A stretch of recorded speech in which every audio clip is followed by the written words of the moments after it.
ที่นี่มันม้วนหลายมันไปให้ได้กันที่คนเลยเนาะคนที่คนเข้าใจเนาะน้ำเขาไม่ดีมันจะน้ำลาย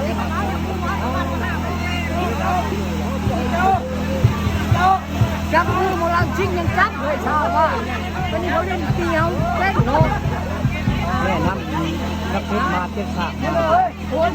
มาในวันข้านี่แหละงานบุญของพจน์ผู้เล่นะมันไปเอาน้ำสร้างเจ็ดสร้างมาจากบรรดาต่างคนเมื่อกี้นี่มาที่ภาคมันบอกว่ามาจาเนาะมาจาบริเวณวัดเพิ่นนี่แหละมาฮอดได้น้ำสร้างเจ็ดสร้างมาฮอดแล้วบริเวณนี้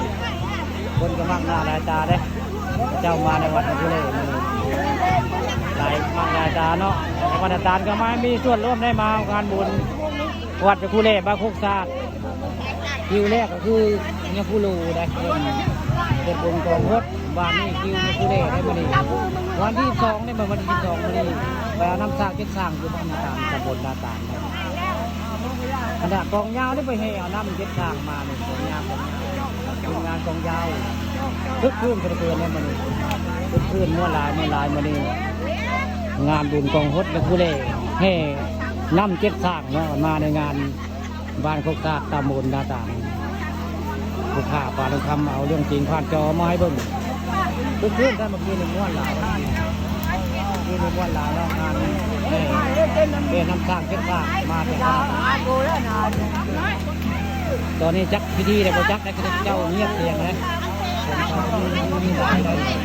แล้วผู้โลตื่นอย่างมาแล้วตื่นมาแล้วนะผู้โลคนนี้พดก่อนแล้วอย่างผู้โลในเมื่อนี้เป็นผู้เล่ได้เดือน5พดผู้เล่เมื่อนี้เดือน5ทำบุญพดผู้เล่ด้านหน้าก็เป็นพระจักรพรรดินะสวยงามพระจักรพรรดิอยู่วัดผู้สร้างตำบลนาตาลหนักหน้าหลายตาได้มาเนี่ยงานบุญเพิ่นม้วนหลายแล้ว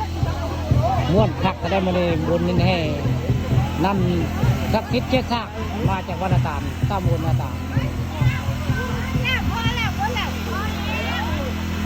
นี่หลักเรื่องจริงครับเราทำมาดูงานนี้ต่างๆเช็ดเอามาจากวัดนาตาลตำบลนาตาล